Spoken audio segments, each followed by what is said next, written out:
우리에게 주시는 말씀은 누가복음 11장입니다. 다 함께 드라마 성경으로 묵상하겠습니다. 장. 예수께서 한 곳에서 기도하시고 마치심에 제자 중 하나가 여짜오되, 주여, 요한이 자기 제자들에게 기도를 가르친 것과 같이 우리에게도 가르쳐 주옵소서. 너희는 기도할 때 이렇게 하라.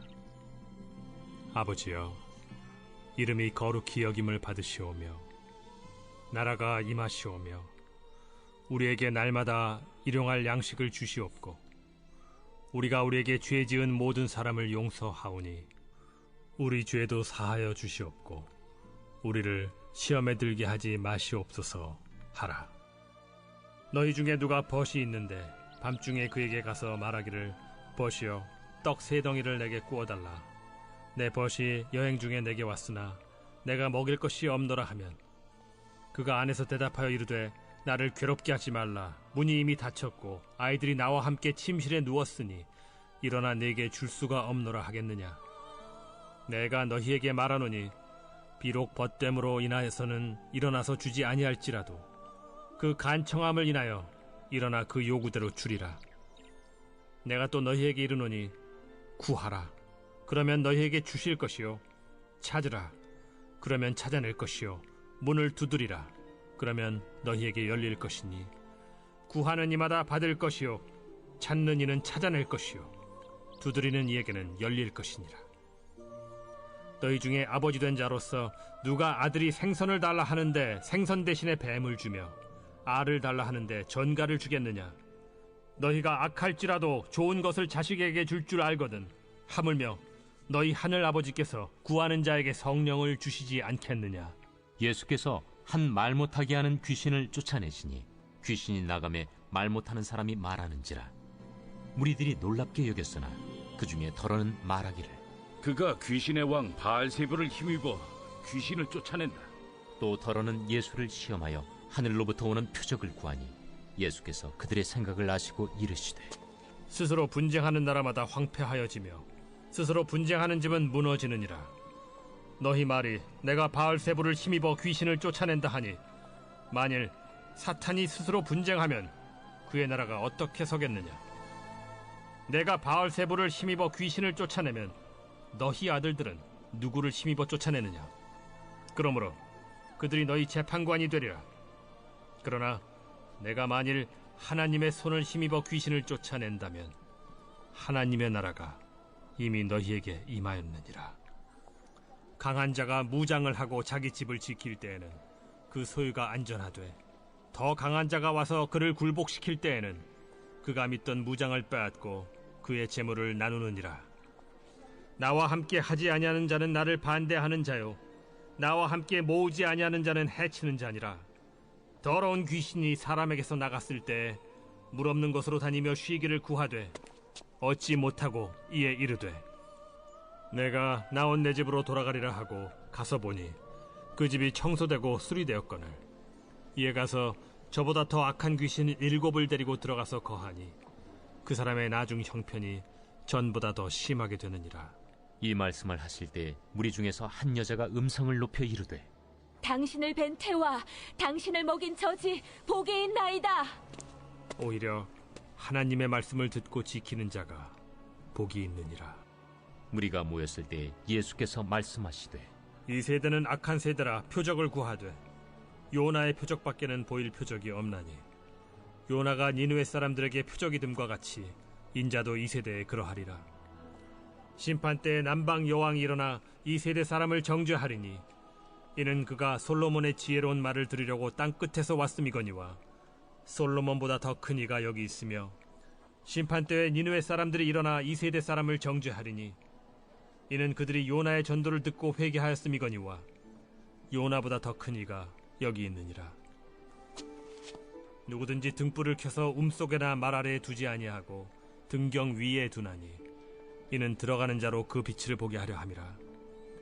내 몸의 등불은 눈이라. 내 눈이 성하면 온 몸이 밝을 것이요 만일 나쁘면 내 몸도 어두우리라. 그러므로 내 속에 있는 빛이 어둡지 아니한가 보라.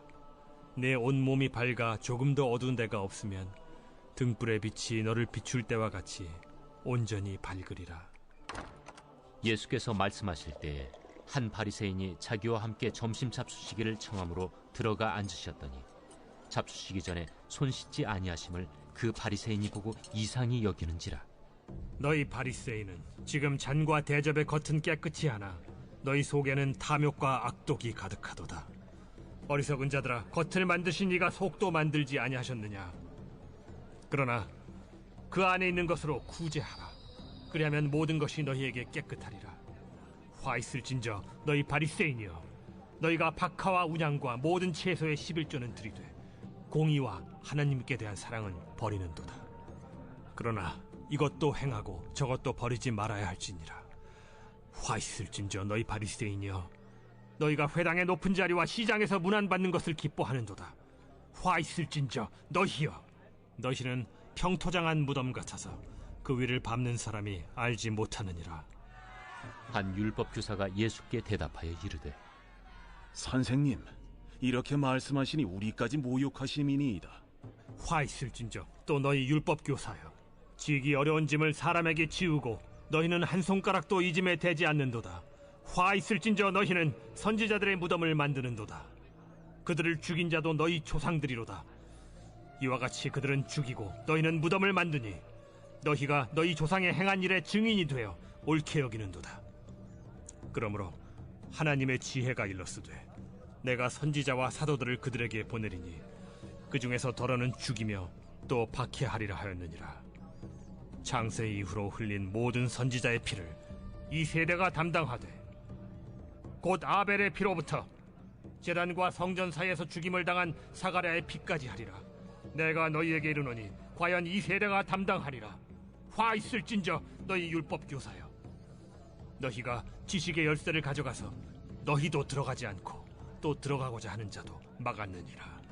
거기서 나오실 때 서기관과 바리새인들이 거세게 달려들어 여러 가지 일을 따져 묻고 그 입에서 나오는 말을 책잡고자 하여 노리고 있더라. 아멘. 오늘도 하나님의 말씀을 통하여 우리 마음 가운데 그 뜨거운 은혜가 부어지는 귀한 시간이 되기를 축원합니다. 오늘 기도를 가르쳐 달라고 했던 제자들은 기도를 몰랐던 제자가 아니었습니다. 세례 요한이 자기 제자들에게 기도를 가르쳐 준 것 같이 자신들에게도 가르쳐 달라고 말하고 있습니다. 우리 1절 보겠습니다. 예수께서 한 곳에서 기도하시고 마치심에 제자 중 하나가 여짜오되 주여, 요한이 자기 제자들에게 기도를 가르친 것 같이 우리에게도 가르쳐 주옵소서. 이에 예수님은 이렇게 기도하라 라고 말씀하고 계십니다. 2절입니다. 예수께서 이르시되 너희는 기도할 때 이렇게 하라. 아버지여, 이름이 거룩히 여김을 받으시오며 나라가 임하오시며. 바로 지금의 주기도문이라는 것을 우리 성도님들 다 아실 겁니다. 주님께서 너희는 기도할 때에 이렇게 기도하라 라고 말씀하시면서 기도의 방법에 대해 말씀하고 계시는데, 실제로 저는 이 말씀을 보면 이것은 주기도문이 아니라 제자의 기도, 정확히 말하면 주기도문이긴 하지만 좀 더 자세히 보자면 제자의 기도라고 느껴집니다. 왜냐하면 제자들에게 너희들 이렇게 기도하라라고 말씀하고 있기 때문입니다. 그런데 이렇게 기도하라고 하시면서 왜 이렇게 정확히 우리에게 어떤 기도의 내용을 말씀해주고 있으신가요? 왜 그렇게 말씀하셨을까요? 그 이유는 내가 원하는 대로 내 마음대로 기도하라는 것이 아닙니다. 무엇보다 우리가 조심해야 하는 기도는 특히 우리의 욕심만을 구하는 기도가 있습니다.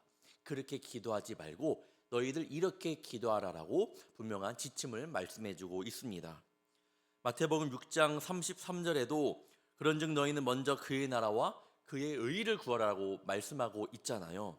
그러면 이 모든 것을 너희에게 더하신다라고 말씀했던 것처럼 분명히 우리가 먼저 구해야 될 것, 우리가 기도해야 되는 분명한 것은 있습니다.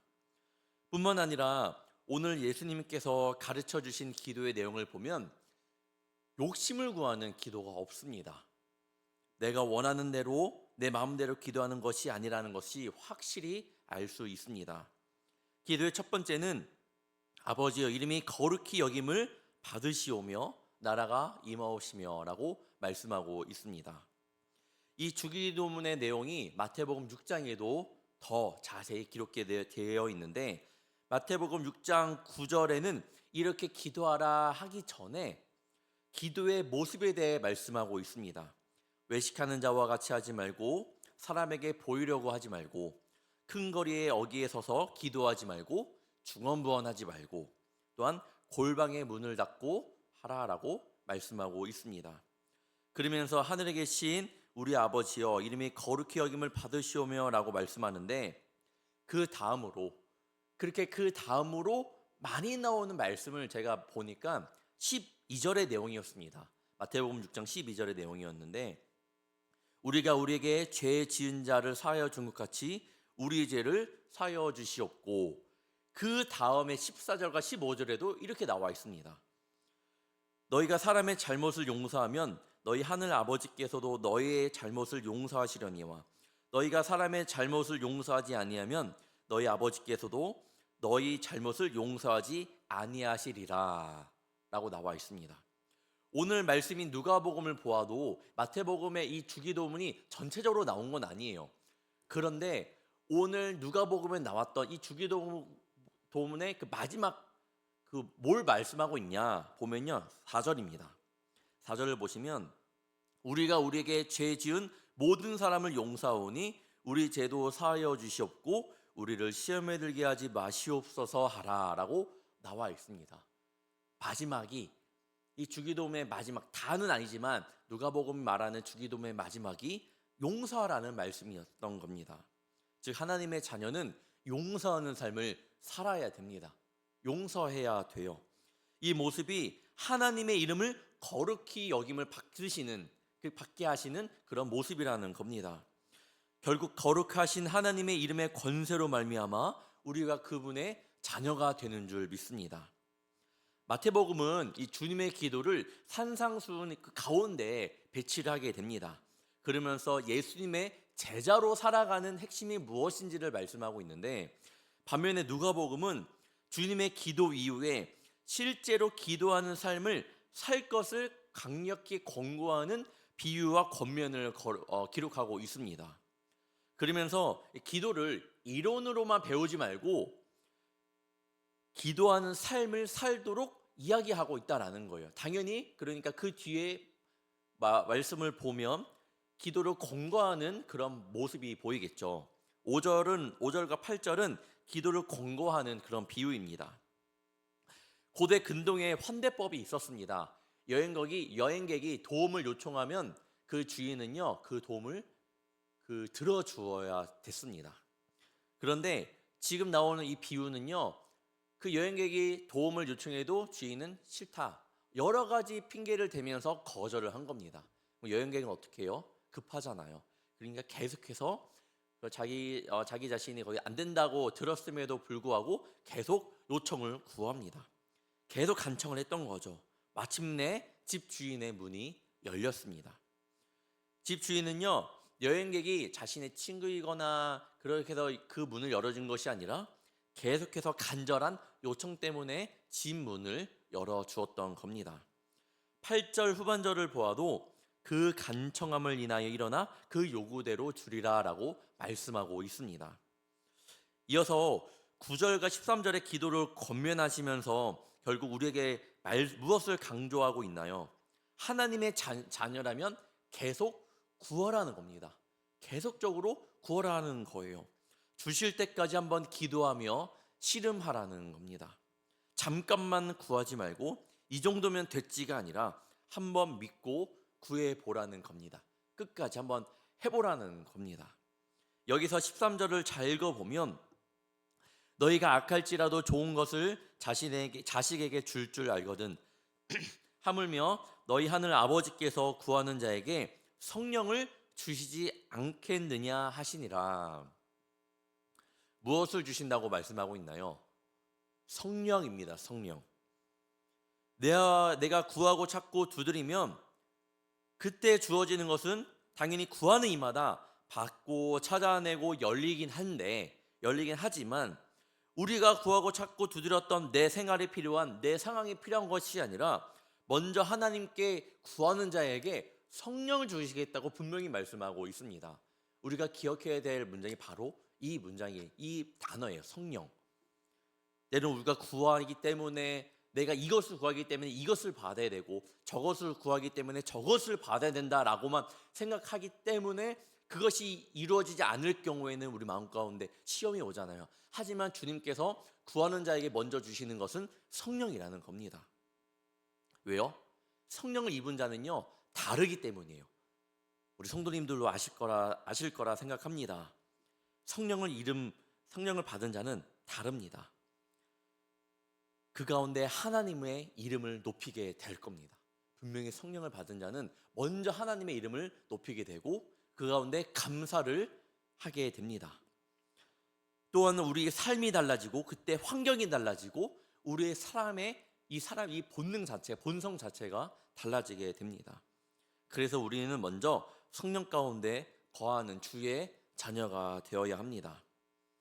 혹여나 그럴 때 성령이 우리 마음 가운데 채워질 때에 이것이 채워지지 않고 저것이 채워지지 않는 그 순간이 오더라도 우리는 그때 감사함을 느낄 수 있다라는 거예요. 그래서 주님께서는 우리에게 먼저 성령을 주시기를 원합니다. 예전에 TV를 보면서 정말 대단했던 사람이 있었는데 저는 아직도 그 사람의 그 마음이 정말로 대단했던 것 같아요. 바로 강원래 씨의 부인 김송입니다. 다들 아실 거라 생각합니다. 제가 어릴 때 왜 그렇게 느꼈냐?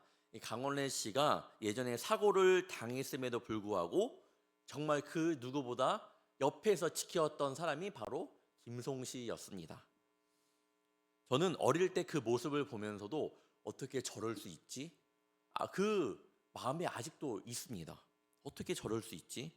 그런데 최근 이 강원래의 아내 김송 씨가 신앙심으로 이혼 위기를 극복했던 사연을 전했는데 김송 씨가 이렇게 전하였습니다.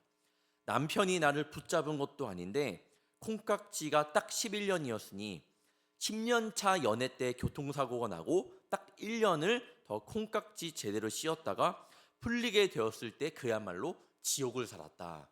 그러니까 1년 동안 교통사고 당해서 1년 동안은 콩깍지를 씌우고 산 거죠. 저는 그 모습을 본 거고 하지만 그건 1년뿐이었다라는 거예요. 그 이후로는 지옥을 살았다라고 이야기를 해요. 근데 어떻게 그러면 이 시간을 버텼을까라는 생각이 들었습니다. 그런데 김송 씨의 그 고백이 저의 마음을 울렸습니다.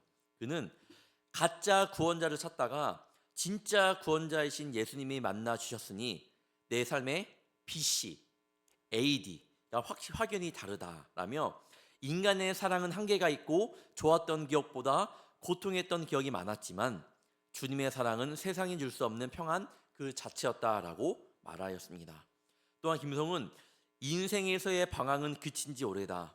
좋은 교회와 하나님을 만나면 인생의 방황이 그친다고 했는데 그 말씀이 내 삶을 영위하게 해주셔서 감사할 뿐이라고 하면서 안 그랬으면 매일이 지옥이었을 거고 가정도 안 지켜졌을 것이라고 이야기를 하는 그런 인터뷰하는 모습을 보게 되었습니다. 왜 우리가 하나님을 만나야 하는지, 왜 우리가 성령 안에 거해야 되는지 느끼시나요? 이유는 성령 받은 사람은 다릅니다. 하나님을 만난 사람은요 달라요. 달라도 너무나도 달라요. 다른 척 하는 거랑 진짜 다른 거랑 확연한 차이가 있습니다.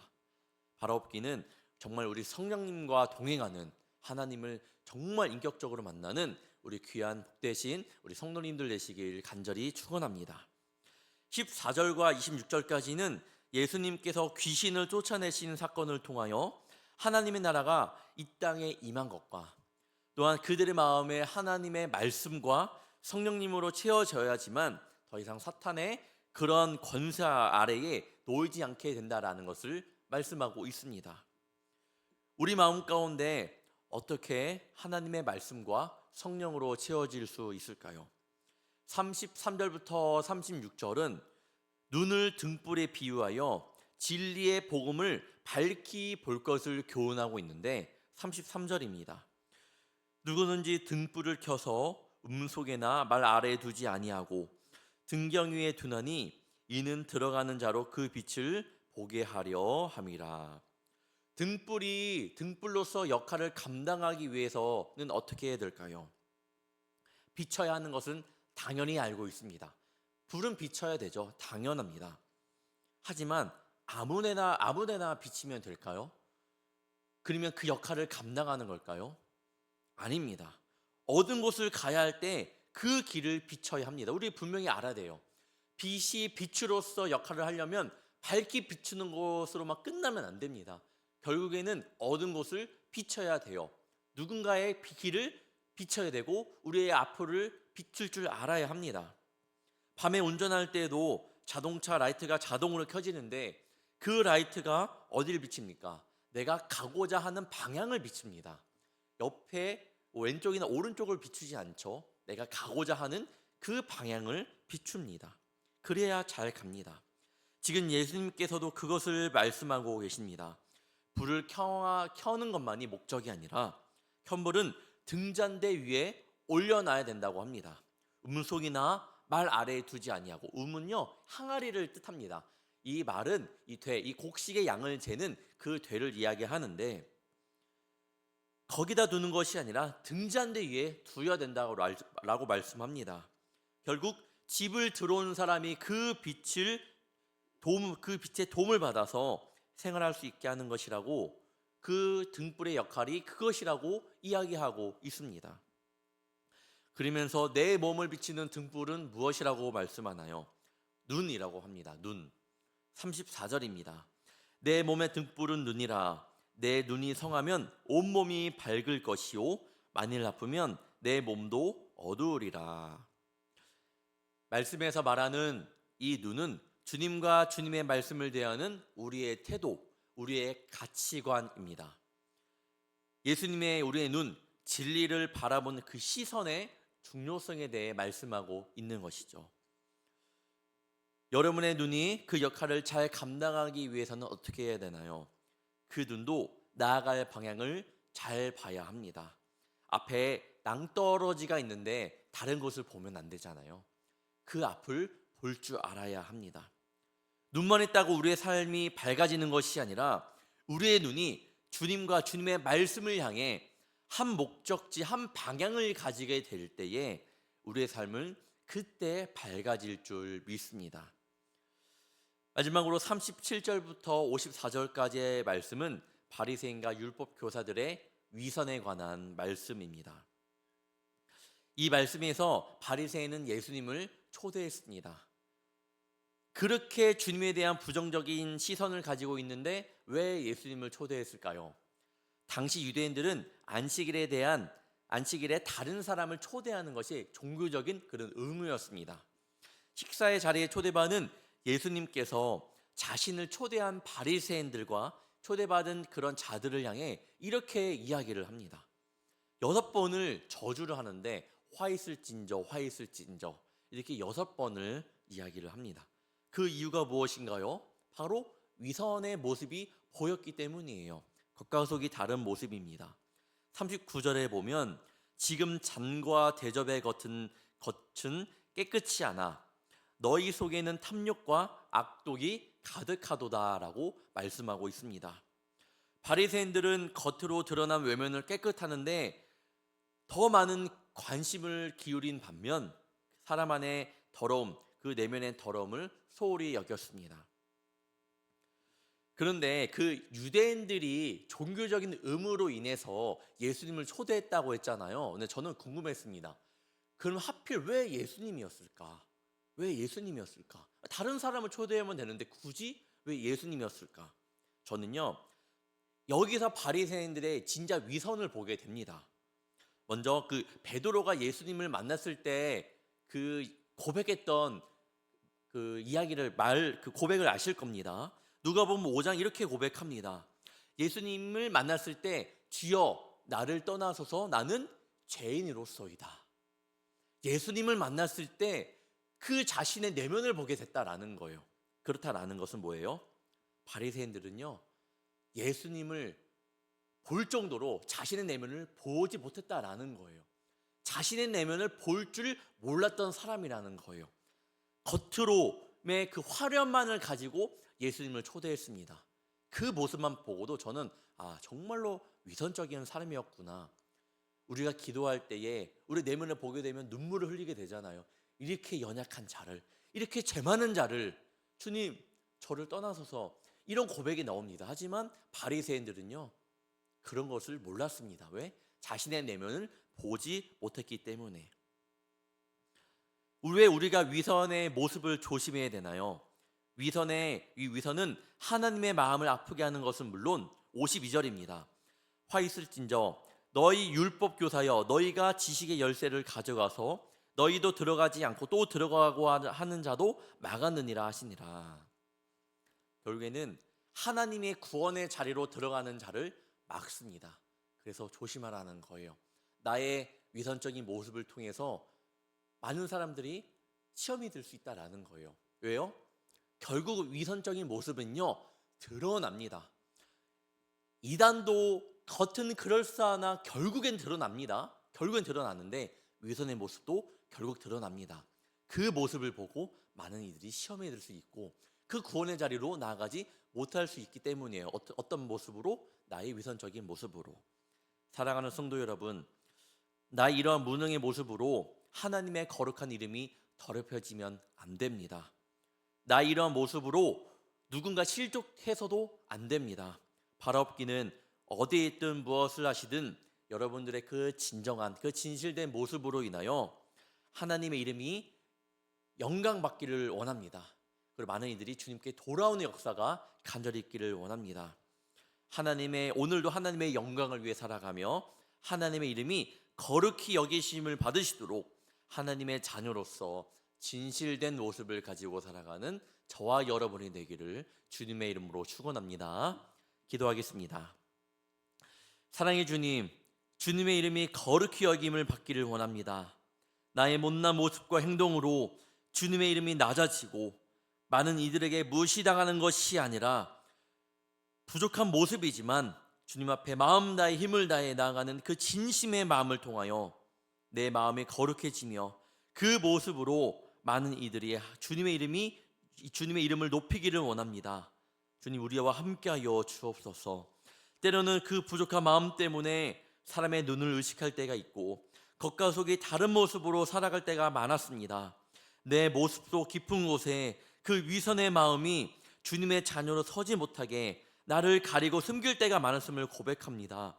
용서하여 주옵소서. 사람의 눈을 속일 수는 있을진 모르지만 결코 주님의 눈을 속일 수 없음을 아오니 그 죄된 모습이 있으면, 그 위선의 모습이 있다라면 벗어던지며 주 앞에 다시 돌아오게 하시며 우리 안에 성령을 부어주셔서 거룩한 자녀로 살아가게 하여 주옵소서. 오늘 하루도 불꽃교회 믿음의 성도들의 가정과 함께하여 주시며 주님의 말씀을 마음에 두며 믿음으로 살아가는 복된 한날 되게 하여 주시옵소서. 감사오며 사랑이 많으신 예수님의 이름으로 간절히 기도합나이다. 아멘.